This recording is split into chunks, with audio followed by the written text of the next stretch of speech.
Hello friends, halo alkane hello Erin के लगभग 55 question लेके आए हैं हम। तो कोशिश करेंगे जल्दी से जल्दी हम फास्ट स्पीड के साथ इन क्वेश्चन को सॉल्व करें। कुछ बहुत बेसिक क्वेश्चन हैं, कुछ एनसीईआरटी के क्वेश्चन हैं, क्योंकि एनसीईआरटी की एक स्टैंडर्ड बुक होती है, उसका काफ़ी कंटेंट पीजीटी के एग्जाम में आता है, तो इसलिए उनको भी हम देखेंगे।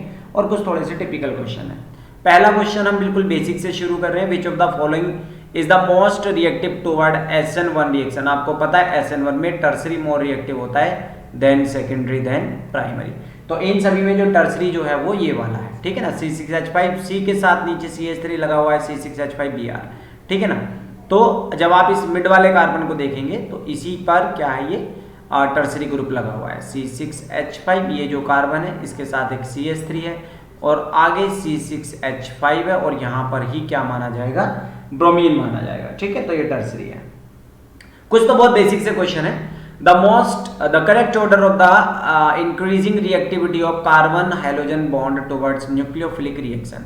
आपको ये 4 एग्जाम्पल दे रखे हैं, तो आपने इसमें से बताना है कि कौन सा करेक्ट ऑप्शन होना चाहिए। हम एक इंक्रीजिंग ऑर्डर की बात कर रहे हैं, तो फिर से बात वही होता है, CX बॉन्ड टूट के एक कार्बोकेटायन बनना होता है, तो कार्बोकेटायन जिसका ज्यादा स्टेबल होगा वही होगा। तो जो थर्ड है ये टर्सरी वाला है, तो थर्ड जो यहाँ पर भी मोस्ट रिएक्टिव होगा, ठीक है ना, वो ऑप्शन आपका करेक्ट होगा, ठीक है। और पहले वाला लीस्ट रिएक्टिव क्यों होगा, क्योंकि रेजोनेंस की वजह से यहाँ पर डबल बॉन्ड होगा और ये डबल बॉन्ड को इजिली, ठीक है ना, हटा नहीं पाएगा। ये सेकंड वाला लेकिन इससे मोर रिएक्टिव क्यों होगा, क्योंकि नाइट्रो ग्रुप है, इलेक्ट्रॉन खींचेंगे तो इस कार्बन पर पॉजिटिव जनरेट करेंगे और न्यूक्लियोफाइल को अलाउ करेंगे, ठीक है। बाकी यहाँ पर स्टेबल कार्बोकेटायन वाला सीन होता है, ठीक है, वो तो ऑलरेडी आपको पता ही होगा, ठीक है। और उसके बाद आपका फोर्थ आ जाएगा, पहले ये फिर ये फिर ये फिर ये।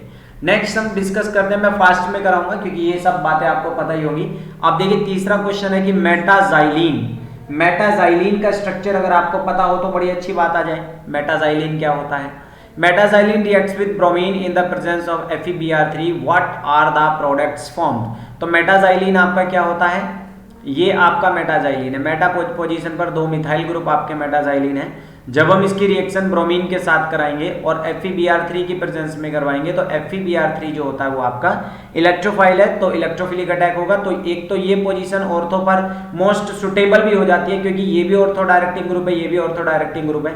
तो एक प्रोडक्ट तो हमारा ये वाला बनेगा जहां पर ब्रोमीन लग जाएगा। हालांकि स्टेरिक हिंड्रेंस भी होता है, तो इसलिए जो होता है स्टेरिक हिंड्रेंस से बचने के लिए ये वाली जो लेफ्ट साइड वाली ऑर्थो पोजीशन है यहां पर भी आपका प्रोडक्ट बनेगा। तो इसलिए जो आपका करेक्ट ऑप्शन होगा वो यही वाला होगा कि एक यहां पर भी आ रहा है, ठीक है ना, और ये वाला भी आ रहा है। नहीं तो फिर तो तीसरा नहीं है, इसमें एक और ऑप्शन दे दिया है, ये वाला मैंने देखा नहीं था, तो इसलिए ये मोस्ट करेक्टिव रिएक्ट होगा। क्योंकि ये वाला इसलिए नहीं बन पाएगा क्योंकि अभी मैं बता रहा था स्टेरिक हिंड्रेंस भी है, तो उसके मुकाबले जो है कौन सा बेस्ट होना चाहिए आपका,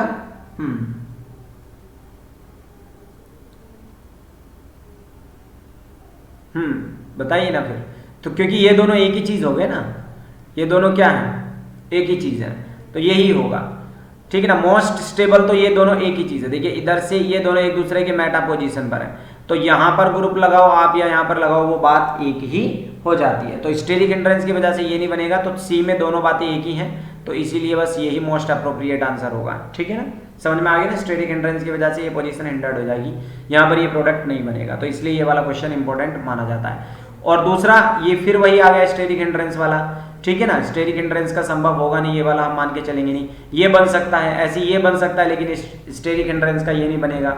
अब आप देखिए यहाँ पर ये वाला तो बन सकता है, लेकिन ये मेटा पोजीशन से पढ़ रहा है, ये वाला जो है मेटा पोजीशन पर पढ़ रहा है, तो मेटा डायरेक्टिंग ग्रुप तो होते नहीं है, तो इसलिए मोस्ट अप्रोप्रिएट सी होगा। Which of the following compound will undergo racemization जब KOH के साथ रिएक्शन होगा।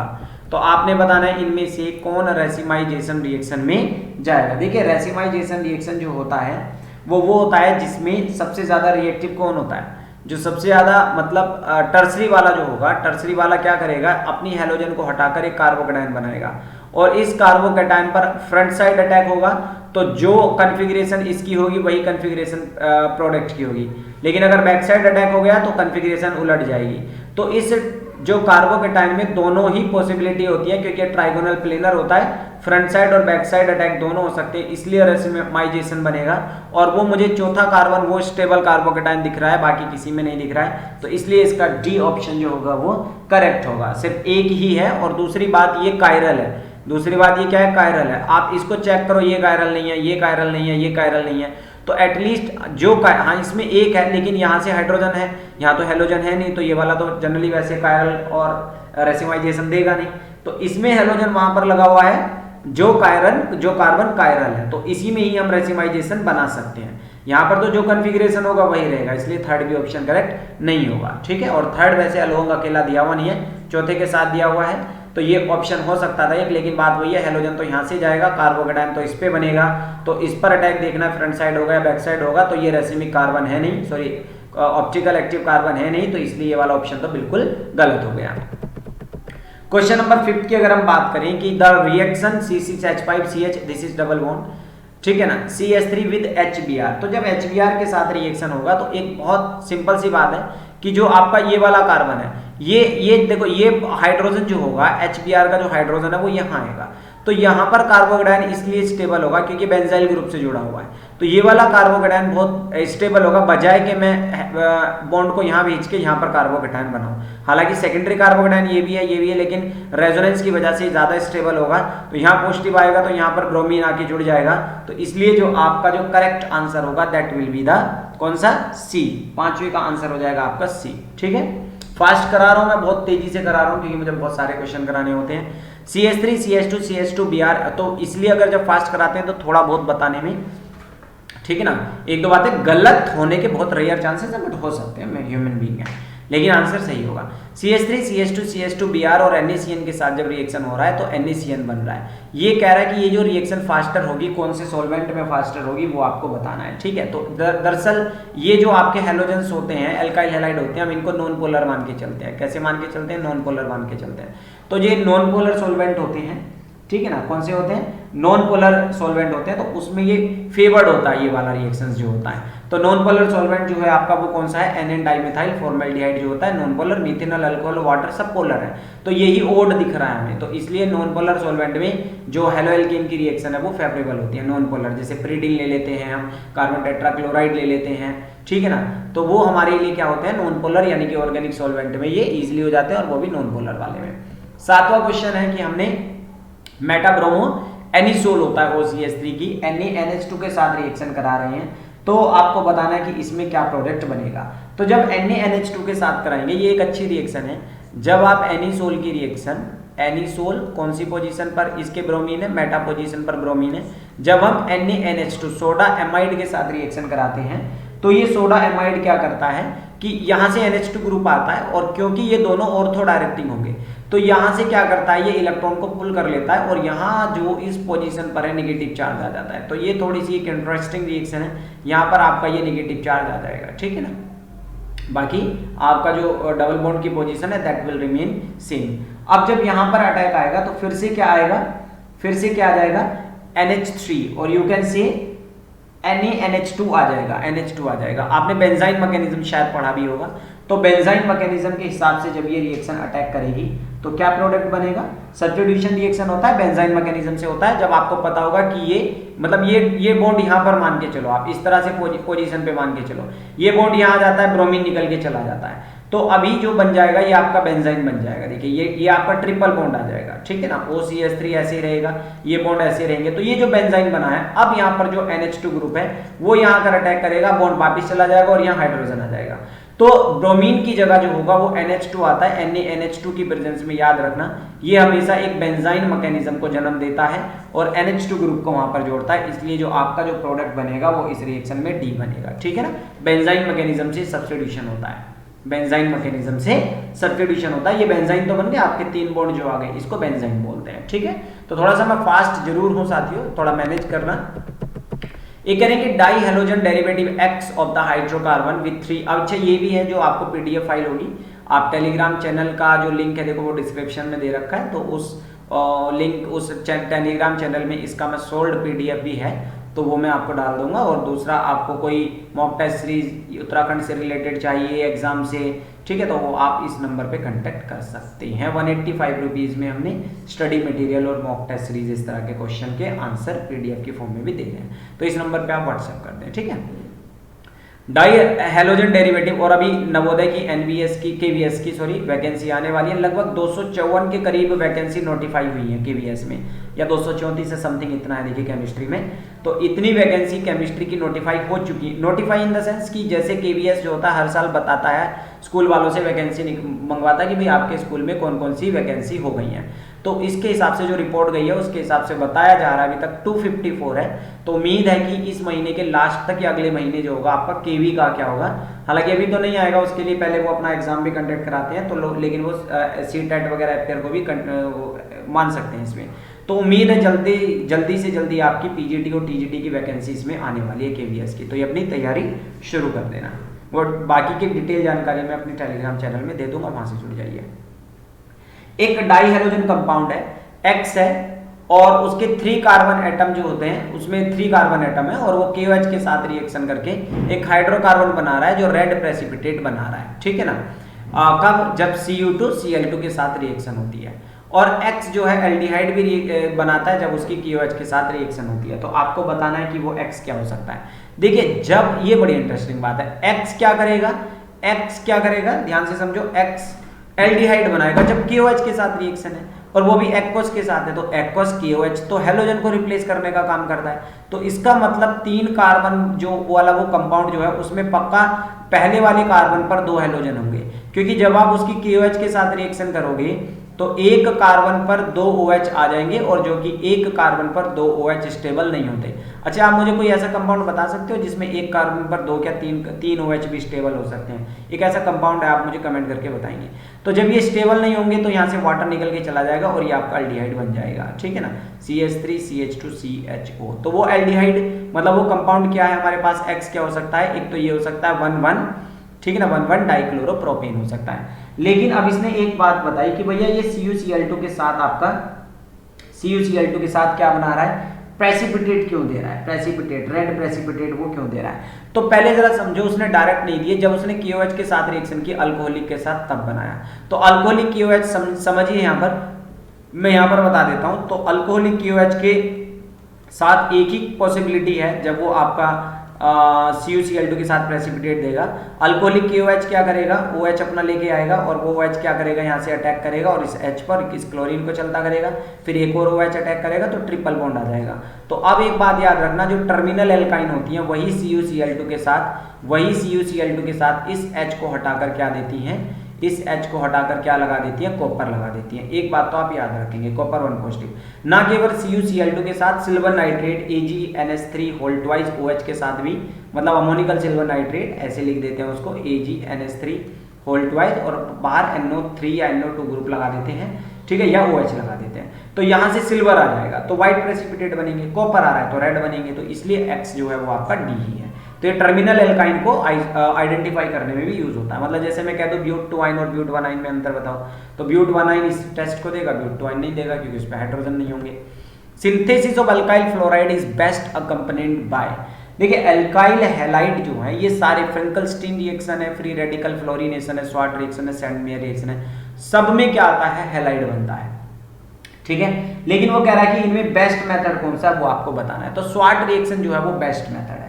स्वाट रिएक्शन जो होता है वो कौन सा मेथड होता है, बेस्ट मेथड होता है। वो आपने ध्यान देना है कि जो स्वाट रिएक्शन होती क्या है कि जो बड़ी हैलोजन लगी हुई है उसको अगर आपके पास AgF है या SpF2 है या आपके पास HgF2 है, तो जो स्मॉल हैलोजन है ये क्या करेंगे, उसके साथ हटा देते हैं। और इनकी ओवरलैपिंग, क्योंकि डी ब्लॉक एलिमेंट है, ये बड़ा इजीली इनके साथ रिएक्शन कर लेते हैं, तो इसलिए बेस्ट मेथड होता है। फिंकलस्टीन रिएक्शन में थोड़ा सा क्या होता है, साइड प्रोडक्ट बनता है। फ्री रेडिकल रिएक्शन में अनडिजायरेबल प्रोडक्ट होके मिक्सचर बन जाते हैं। सैंडमेयर रिएक्शन सिर्फ एरोमेटिक हैलाइड के लिए बढ़िया है, एल्काइल हैलाइड के लिए नहीं है। ये पूछ भी एल्काइल हैलाइड के बारे में रहा है, तो सैंडमेयर इसलिए हमारा गलत हो जाएगा। वैसे सैंडमेयर से अच्छा तो गेटरमैन था, ठीक है ना। सैंडमेयर में यील्ड आपका कम बनता था, वही फिंकलस्टीन में भी सीन होता है, लेकिन स्वाट रिएक्शन जो है वो बढ़िया है। क्वेश्चन नंबर 10 में कह रहा है कि how many chiral compound are possible on monochlorination of 2 methyl butane. तो 2 मिथाइल ब्यूटेन का आपने क्या करवाना है, मोनोक्लोरिनेशन करवाना है। तो 2 मिथाइल ब्यूटेन, मैंने 2 पोजीशन पर मिथाइल ग्रुप लगा लिया और अब हमारे पास CH2 मिथाइल ब्यूटेन है, तो ये हो गया। अब इसकी मोनोक्लोरिनेशन करवानी है। तो मोनोक्लोरिनेशन मतलब सिर्फ एक ही बार हाइड्रोजन हटाना है। हालांकि आप हटा किसी भी कार्बन के लो और आपको बताना है कि कितने कायरल कंपाउंड पॉसिबल होंगे, कायरल कंपाउंड पॉसिबल होंगे। तो एक तो यही होगा कि मैं क्या करूं, कौन से हाइड्रोजन को हटा लूं, बताओ भाई। मैं इस वाले हाइड्रोजन को हटा देता हूं और इसकी जगह क्लोरीन लगा देता हूं। तो Cl लगाया मैंने, उसके बाद ये CH2 बीच वाला कार्बन ऐसे ही रहेगा, CH2 देन CH3 और ये वाले लास्ट वाले 2 रहेंगे। तो ये वाला सेंटर वाला जो है वो एक कायरल कार्बन है, तो एक कंपाउंड ये बना। दूसरा क्या हो सकता है, अगर मैं इसी हाइड्रोजन को हटाकर यहाँ पर क्लोरीन लगा दूं तो दूसरा वो बन जाएगा। अब आप समझते चलिए कितने बन सकते हैं। तीसरा होगा, अगर मैं इस हाइड्रोजन को हटा दूं तो क्यों ये हाइड्रोजन एज इट इज रहेगा, तो ये वाला कार्बन तो तब भी कायरल रहेगा ना, ठीक है। चौथा आपका ये वाला हो सकता है, चौथा आपका क्या हो सकता है, ये वाला हो सकता है। तो इसलिए आपके, लेकिन जब आप इसके स्ट्रक्चर को देखोगे, जब आप इसके स्ट्रक्चर को देखोगे कि कौन से कायरल कार्बन है, तो उसमें आप पाएंगे कि उसमें आप क्या पाएंगे कि जो आपका जहां हेलोजन लगा है, अब वो उस चीज को कह रहा है, क्या कह रहा है कि how many chiral compound are possible on monochlorination of 2 methyl butane. तो आपके मैं स्ट्रक्चर यहां पर बना देता हूं, इधर बना देता हूं। एक तो आपका कायरल क्या बनेगा, ये मान लो मैंने Cl लगा दिया, then CH2 then CH then CH3 then CH2 then CH3। एक तो हमारे पास कायरल बना, ये इसको मैं लिख लेता हूं कायरल कार्बन नंबर 1। अब हम बात करते हैं दूसरे की। अगर मैं क्या करूं इस बार, अगर मैं क्या करूं, हाँ, अगर मैं इस वाले हाइड्रोजन को हटाता हूं तो आपका क्या बनेगा, CH3 C Cl CH3 then CH2 CH3, ठीक है ना। तो ये भी कायरल है या नहीं है, ये कायरल नहीं है क्योंकि ये दोनों ग्रुप क्या हो गए, सेम हो गए, ठीक है। ये कायरल कार्बन नहीं है। आगे बढ़ते हैं। अगर मैं इस वाले हाइड्रोजन को हटा देता हूं इस बार, तो क्या बनेगा, CH3 C, ये H ऐसे रहेगा, CH3 और इस वाले हाइड्रोजन को हटाकर हमारे पास यहाँ क्लोरीन लग गया, तो एक कायरल कार्बन बना ये, ठीक है ना।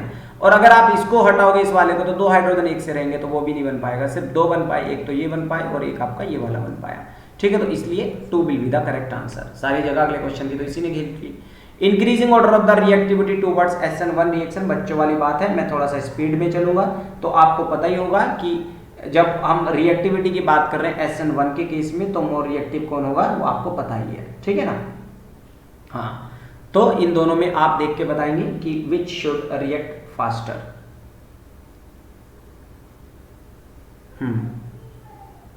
ठीक है ना, अच्छा क्वेश्चन है लेकिन ये।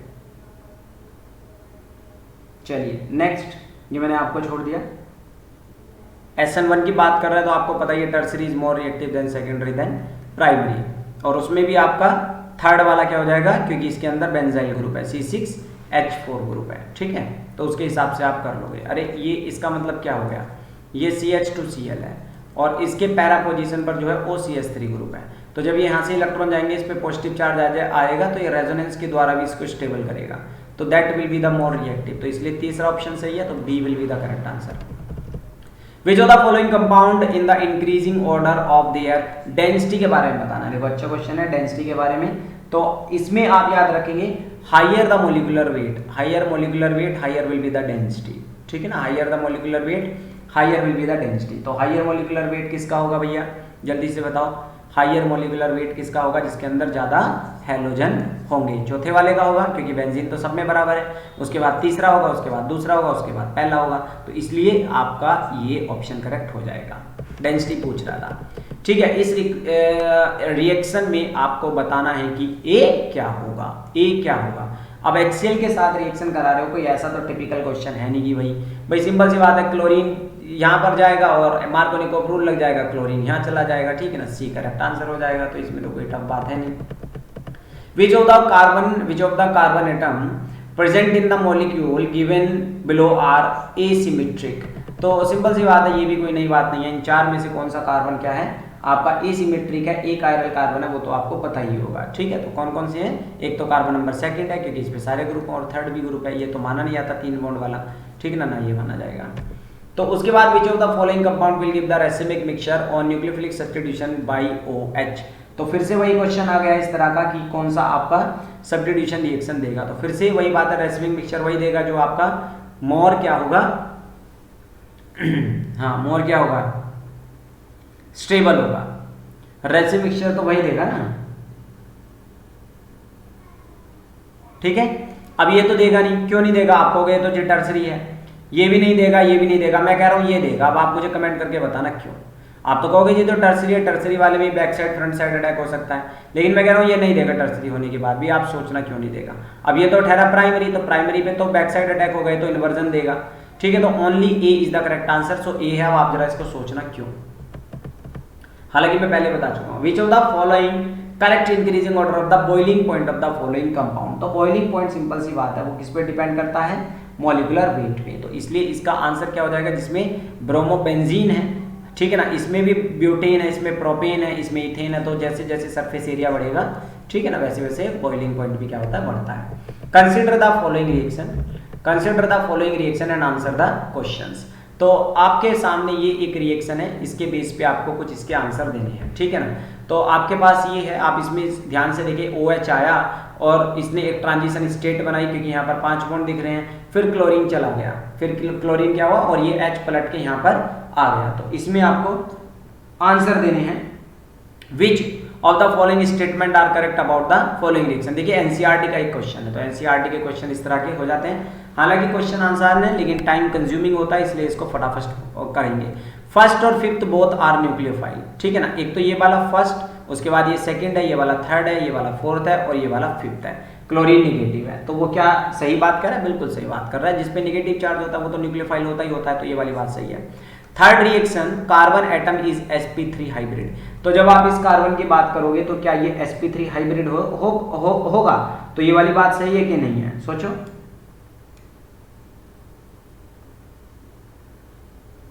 नहीं ना, इसके तो 5 बॉन्ड हो गए, sp3d हाइब्रिड हो गया एक तरह से, तो ये वाली बात तो गलत हो गई।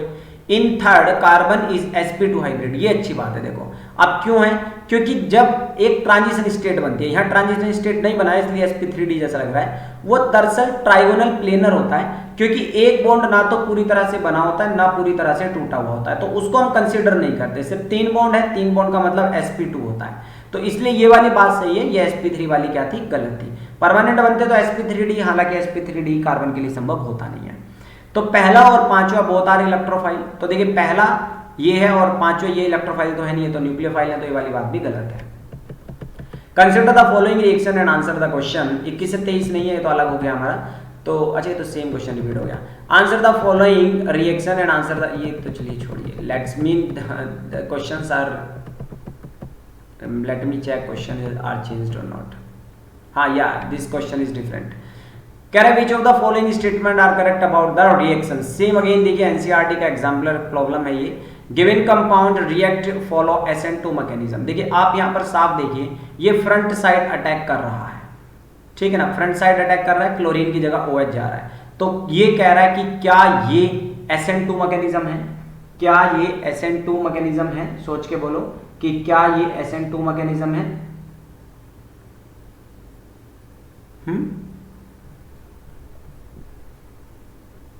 इसको ऐसे देखो, ये फ्रंट साइड अटैक नहीं कर रहा है, ये बैक साइड अटैक कर रहा है। कैसे बैक साइड अटैक कर रहा है,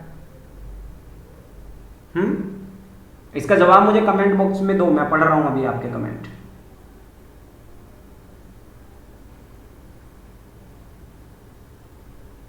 ये बैक साइड अटैक है, फ्रंट साइड अटैक नहीं है, ठीक है ना। हालांकि आपको लग रहा है कि कॉन्फ़िगरेशन जो है वो चेंज नहीं हुई है, इन रिटेंशन हो गया है। तो दरअसल क्या होता है कि यहां पर हमें ऐसा लग रहा है कि OH उसी साइड पर है जिस साइड पर क्लोरीन है, तो दिखने में बिल्कुल ऐसा ही लग रहा है, लेकिन ये दरअसल इसके डायग्राम में एरर है। अगर मैं जैसे देख पा रहा हूँ, ये एनसीईआरटी का क्वेश्चन मैंने वैसे भी अलग से भी पढ़ा हुआ है, तो ये ऑपोजिट डायरेक्शन में आता है। अब दूसरी बात, सबसे पहली बात तो आती है कि जब ये हमें मतलब ये बैक साइड अटैक होता है, ये फ्रंट साइड अटैक नहीं होता, इसको रहने दीजिए, कंफ्यूजिंग है, जब तक इसका स्ट्रक्चर क्लियर नहीं होगा तब तक नहीं होगा, ठीक है ना। अदरवाइज इसके हिसाब से जो करेक्ट स्टेटमेंट होनी थी, जैसा क्वेश्चन ही मैंने पढ़ा हुआ है, तब उस हिसाब से ये आपका A और B दो की स्टेटमेंट करेक्ट होनी थी, यानी कि एक तो SN2 मैकेनिज्म होता और ये क्या होता, सेकंड और फोर्थ जो होते वो आपके क्या होते, सेकंड और fourth, second and fourth opposite configuration रखते हैं, सेकंड एंड थर्ड, ठीक है ना।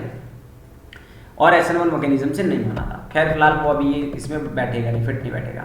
इन द फॉलोइंग रिएक्शन, ये आपके सामने फिर से वही रिएक्शन एक उस तरह का आ गया, उसको आपके 5 क्वेश्चन के आंसर फिर से यहाँ पर देने हैं, 4 क्वेश्चन के। इंटरमीडिएट थर्ड जो यहाँ पर बन रहा है अनस्टेबल है क्योंकि carbon attach to the 5 atom. क्या ये बात सही है? क्या ये बात सही है? अनस्टेबल है क्योंकि ये 5 बॉन्ड बना रहा है, बिल्कुल सही बात है, ठीक है ना, क्योंकि ट्रांजिशन स्टेट में उसके 5 बॉन्ड यहाँ पर हैं। Intermediate third is unstable because carbon is sp2 hybrid, मतलब sp2 हाइब्रिड होने की वजह से तो ऐसा खैर कोई बात नहीं है, ठीक है ना। तो इसलिए हाँ, इसलिए ये वाली बात तो गलत है, ठीक है, क्योंकि वो करेक्ट पूछ रहा है। Intermediate third is stable because carbon is sp2 hybrid, stable तो है नहीं वो, ठीक है, या स्टेबल है? बोलो, नहीं है ना। Intermediate third is less stable then the reactant second, तो सिंपल सी बात है, रिएक्टेंट के कंपेयर तो वो लेस स्टेबल है ही, ठीक है। तो first and fourth will be the correct answer. फिर से इसी तरह का एक क्वेश्चन हमने दे दिया, एनसीईआरटी एग्जाम्पलर प्रॉब्लम है, ठीक है। कह रहा है कि carbon will be formed as the intermediate in the reaction, ठीक है ना। तो फिर से आपको यहाँ पर मुझे लग रहा है कि डायग्राम में थोड़ा सा क्या है, एरर है।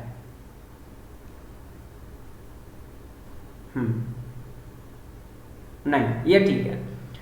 देखो अब इस रिएक्शन में आप साफ देखो, ये क्वेश्चन बिल्कुल सही है, डायग्राम सही बना हुआ है। क्लोरीन के बिल्कुल कहां से आया हुआ है, फ्रंट साइड अटैक हो रहा है, और फ्रंट साइड अटैक जो होता है वो SN1 रिएक्शन में होता है। तो SN1 रिएक्शन में जब होता है तो वो एक कार्बोकेटायन इंटरमीडिएट से होकर गुजरती है, तो पहला जो होगा वो क्या होगा, करेक्ट होगा, ठीक है। उसके बाद नेक्स्ट कौन सा करेक्ट हो सकता है, OH group attached to the substrate second from one side and chlorine will leave simultaneously from the other side, नहीं जी, वो front side attack करेगा। An unstable intermediate will be formed in which OH and Cl will attached by weak bond, नहीं, इसमें transition state नहीं बनती, ठीक है ना, एक बार डिसोसिएशन हो जाता है उसके बाद एडिशन होता है, ठीक है। Reaction proceed through SN1 mechanism, ये सही है। फिर एक और क्वेश्चन हमारे पास, which of the following statement are correct about the kinetic of this reaction, ये आपको क्वेश्चन दिया हुआ है, इसमें आपको काइनेटिक जो है वो यहाँ पर बताना है, ठीक है ना, उससे रिलेटेड क्वेश्चन है। Rate of the reaction depend on the concentration of the second only. अब आप इसमें फिर से, अब दरअसल इसके डायग्राम मेरे से क्या हो गए हैं, यहाँ पर गलत बन गए हैं, तो नहीं, ये वाला भी सही है। अब इसमें अगर आप देखिए, ये फिर से क्या हो रहा है, ये उसी साइड से अटैक कर रहा है जिस साइड से क्लोरीन गया है, मतलब ये एक SN1 मैकेनिज्म है। सिर्फ हमारा एक ही क्वेश्चन का डायग्राम गलत था, बाकी सभी का सही है। और SN1 रिएक्शन जो होती है 2 स्टेप से होकर गुजरती है, पहला स्टेप स्लो होता है और पहले स्टेप में क्लोरीन निकल के जाता है और न्यूक्लियोफाइल उसमें नहीं होता, वो सेकंड स्टेप में होता है, सेकंड स्टेप फास्ट होता है। तो जो पहला स्टेप होगा उसमें क्या होगा, यहाँ से ये जो हैलोजन जो है वो निकल के चला जाएगा, स्लो स्टेप होगा। और जब हैलोजन यहाँ से मेरे प्यारे साथियों निकल कर चला जाएगा, ये स्टेबल होगा, ठीक है ना। SN1 SN2 reaction I think आपने पढ़ा होगा। तो जब ये निकल के चला जाएगा तो रेट जो है सिर्फ एल्काइल हैलाइड यानी कि सेकंड पर डिपेंड करेगा, तो पहली बात सही है। Rate of the reaction depend on the concentration of, पहला दूसरा गलत बात है। Molecularity of the reaction is 1, तो मोलिकुलरिटी तो भैया 1 नहीं है, वो तो देखो 2 मॉलिक्यूल पार्टिसिपेट कर रहे हैं, ठीक है ना। Molecularity of the reaction is 2, वो वाली बात बिल्कुल सही है। ऑर्डर ऑफ रिएक्शन की बात अलग होती है, वो फिर हम बाद में देखते हैं, ठीक है। Haloalkane contain halogen atom attached to the sp3 hybrid carbon atom from an alkyl group. Identify the haloalkane from the following compound. ठीक है, तो आपको बताना है 2-bromopenene, जो मतलब हेलोएल्कीन जिसमें hydrogen atom sp3 hybrid carbon से क्या है वो अटैच्ड है, ठीक है ना। तो पहले एक तो 2-ब्रोमो के साथ है। विनाइल क्लोराइड क्या होता है, विनाइल क्लोराइड ये होता है, तो इसमें जो कार्बन है ये sp2 हाइब्रिड है, तो ये तो ऑप्शन हो नहीं सकता, ठीक है। 2-क्लोरो एसिटोफोन फिनोन और थर्ड आपका ट्राइक्लोरोमीथेन, तो 2-क्लोरो एसिटोफिनोन, तो एसिटोफिनोन क्या होता है, एसिटोफिनोन ये होता है आपका, ठीक है ना, एसिटोफिनोन, एसिटोफिनोन, ठीक है। अब 2-क्लोरो है, इस पोजीशन पर क्या है आपका क्लोरीन लगा हुआ है, तो लेकिन ये भी तो ऑप्शन हो सकता था, या नंबरिंग हम यहीं से करेंगे, कैसे होगा, तो नंबरिंग यहां से होगा, ठीक है। 2-क्लोरो एसिटोफिनोन, तो क्या ये भी आपका इसी तरह का है भाई, क्या ये आपका sp3 हाइब्रिड कार्बन से नहीं है,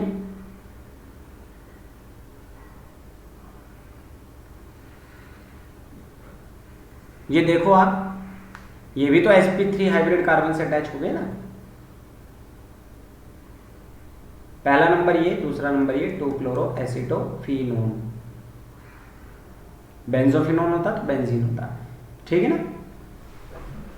तो तीन दो आपके सही, ये भी सही हो जाएगा, ये भी हो जाएगा। ट्राइक्लोरोमीथेन तो वैसे हो जाएगा। इथाइलिन क्लोराइड और ethylidene chloride are isomer, identify the correct statement.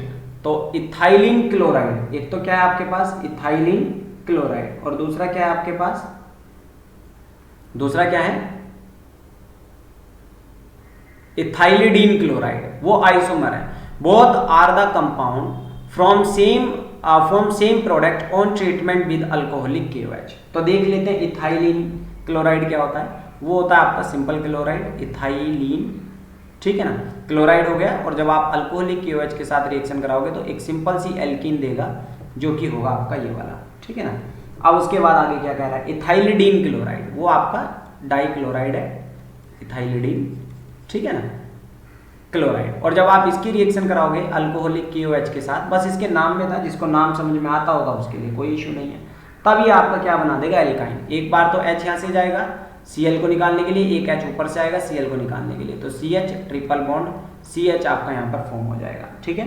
तो सेम प्रोडक्ट वो आपका नहीं बताते हैं। Both compound form same product on treatment with aqueous NaOH। जब आप एक्वस NaOH के साथ रिएक्शन कराओगे, किसके साथ रिएक्शन कराएंगे, एक्वस NaOH के साथ कराएंगे, तो यहाँ Cl हट के OH आएगा और यहाँ पर OH दोनों जगह आ जाएगा, तो ये वाली बात भी गलत है। Both the compound form same product on reduction. देखो रिडक्शन करोगे तो हाइड्रोजन आ जाएगा, हेलोजन हट जाएगा, इथेन बनेगा। ऐसे यहाँ से भी हाइड्रोजन हटके हेलोजन हटके हाइड्रोजन आ जाएगा, इससे भी इथेन बनेगा, यानी कि दोनों से सेम बनेगा। Both the compound are optically active, कोई से में भी कायरल कार्बन नहीं है, तो सिर्फ ए और सी कौन सा करेक्ट हुआ, हाँ ए एंड सी, नहीं ये भी गलत है। और कौन सा गलत है आपका, सी तो करेक्ट है, सी क्या है करेक्ट है।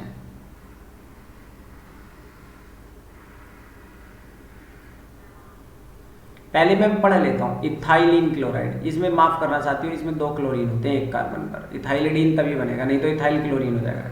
इसमें भी ट्रिपल बॉन्ड आएगा, तो जब दोनों में ट्रिपल बॉन्ड आएगा फिर तो पहला ऑप्शन करेक्ट हो जाएगा, ठीक है ना। देखिए दोबारा समझा देता हूँ, इथाइल क्लोराइड तो आपका ये होता है, लेकिन मैंने ध्यान नहीं दिया इथाइलिन था, तो इथाइलिन था तो एक और हाइड्रोजन हटाकर 2 क्लोरीन लगाने पड़ेंगे, ठीक है। और एक इथाइलिडीन था तो वो इथीन से इंस्पायर्ड है, यानी कि 2 कार्बन पर आपको अलग अलग कार्बन पर 2 हाइड्रोजन लगाने पड़ेंगे, ठीक है ना। तो दोनों में ये क्या होगा, जब अल्कोहलिक KOH के साथ रिएक्शन कराओगे तो इसमें भी आपका ट्रिपल बॉन्ड आएगा, इसमें भी ट्रिपल बॉन्ड आएगा, ए और सी क्या हो जाएंगे करेक्ट हो जाएंगे। नेक्स्ट करते हैं मैच द फॉलोइंग। क्लोरमफिनिकोल, आपको बताना है कि क्लोरमफिनिकोल क्या है। देखिए क्लोरमफिनिकोल आपका एक मेडिसिन है, ठीक है। क्लोरमफिनिकोल, एमोक्सिसिलिन और आपका ये ब्रॉड स्पेक्ट्रम एंटीबायोटिक के अंदर आता है क्लोरमफिनिकोल, ठीक है ना, तो ये ऑलरेडी आपने पढ़ा होगा। तो ये आपका तो क्या होता है, वो एक होता है आपका थायरोक्सिन है, क्लोरोक्वीन है। क्लोरोक्वीन तो आपको पता होगा मलेरिया से रिलेटेड हो जाएगा, किससे रिलेटेड हो जाएगा, मलेरिया से रिलेटेड हो जाएगा, ठीक है। तो ये किससे रिलेटेड होगा, ये टाइफाइड फीवर से रिलेटेड होगा, ठीक है। और क्लोरोफॉर्म आपका एनेस्थेसिक है। थायरोक्सिन आपका किस में यूज होता है, ये इंपॉर्टेंट है थायरोक्सिन, ये आपका जनरली वैसे भी कई बार पूछा गया है कि वो किस में यूज होता है, ठीक है। तो गोइटर बीमारी में ये यूज होता है, ठीक है ना, हाँ वो आपको विटामिन डी हार्मोन्स वगैरह का वो आपको पता होगा, ठीक है। तो इसलिए अब मैच तो अपने आप कर सकते हो। 25 क्वेश्चन मैं अभी करवा रहा हूँ, उसके बाद हम देखते हैं, टाइम बचेगा नहीं तो मैं ये बाकी के क्वेश्चन कल करवा दूंगा, और ये जो PDF होगी वो मैं ग्रुप में डाल दूंगा जैसे ये हमारी क्लासेस पूरी होंगी। कुछ क्वेश्चन अभी हम फटाफट भी करेंगे। 25 is saying that match the column from first with second.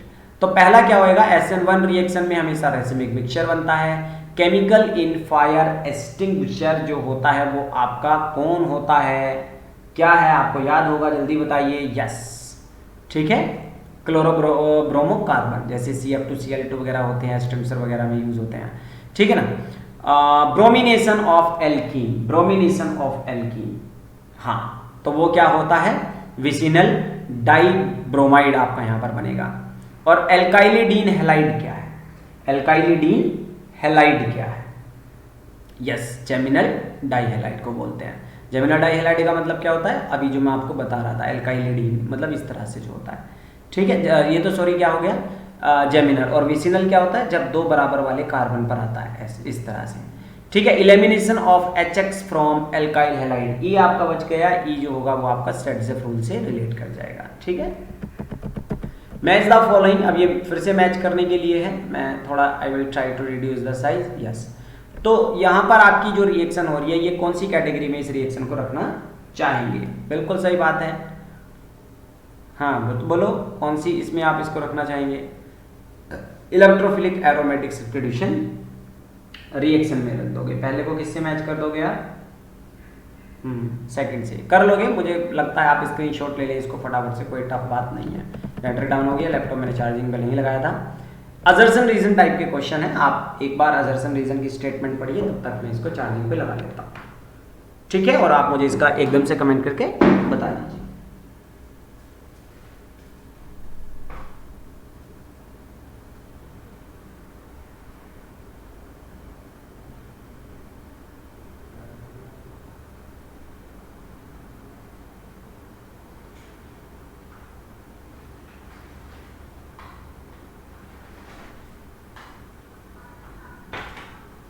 ठीक है, एजर्सन रीजन में दो स्टेटमेंट दे रखी है, ये आपको पता ही है। हालांकि इस तरह का पीजीडी का एग्जाम में क्वेश्चन नहीं आता है, लेकिन एक तरह से आ जाता है। वो दो स्टेटमेंट देंगे और वो कहेंगे कि इनमें से कौन सी स्टेटमेंट सही है कौन सी नहीं है, तो इस तरह के क्वेश्चन आ जाते हैं। और अभी कोई पैटर्न ऐसा फिक्स नहीं होता है कि एजर्सन रीजन नहीं आएंगे, तो क्योंकि चार ऑप्शन है तो वो कुछ भी सही करवा सकते हैं।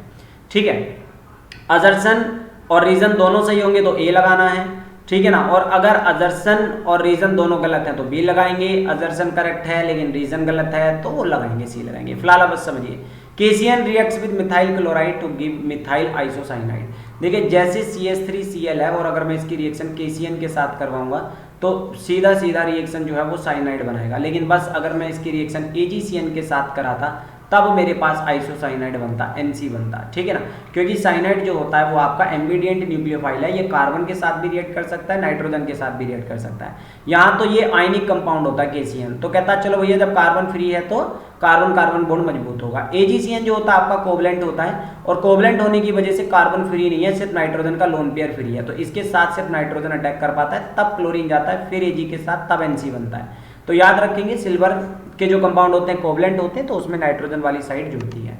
ठीक है, तो CN इज द एम्बिडिएंट न्यूक्लियोफाइल। तो इसमें जो बात अगर हम करें, ठीक है ना, डी ऑप्शन करेक्ट सही बैठ रहा है, क्योंकि अजर्सन रीजन बोथ आर करेक्ट तो नहीं है। आइसोसाइनाइड ना, ये बात गलत है भाई। ठीक है ना, KCN reacts with methyl chloride to give methyl isocyanide, ये गलत है। तो assertion is wrong but reason is correct statement, तो ये आपका करेक्ट हो जाएगा। ठीक है ना, क्लियर हुआ? जब KCN के साथ रिएक्शन होगी तो साइनाइड बनेगा, आइसोसाइनाइड नहीं बनेगा। वो किसके केस में बनता है? AgCN के केस में बनता है। तो ये ध्यान देंगे, आपका सी करेक्ट हो जाएगा कि assertion is wrong but reason is correct.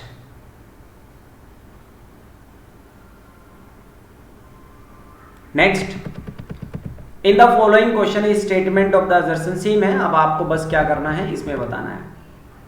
Tertiary butyl bromide undergo what's reaction to give 2,2,3,3 tetramethyl butane.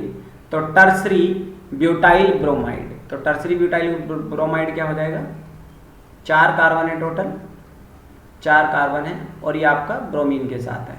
तो एक और मैं लिख लेता हूँ, टर्सरी ब्यूटाइल ब्रोमाइड मैंने यहाँ पर लिख लिया, और वो किस में गया? वर्ड्स रिएक्शन में गया, जिसको वुड्स रिएक्शन भी कहते हो। सोडियम के प्रेजेंस में होगा तो ये ब्रोमीन और ये ब्रोमीन दोनों निकल के चले जाएंगे।